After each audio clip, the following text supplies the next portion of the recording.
महबूबा अपने आशिक नूं कहती है वैसे भी फरवरी है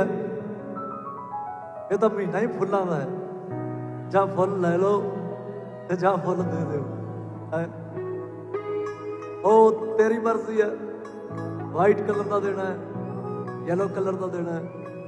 रेड कलर का देना है ऑरेंज कलर का देना है वो तेरी अपनी तबीयत है पर की कहने हो महाराज तो सुने हो महबूबा की कहती अपने आशिक नूं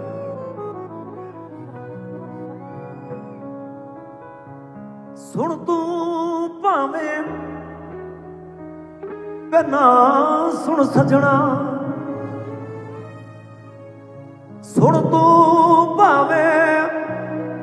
वे ना सुन सजना वे साडी तां हरिया दे वे ना कोई तैथों पहला सी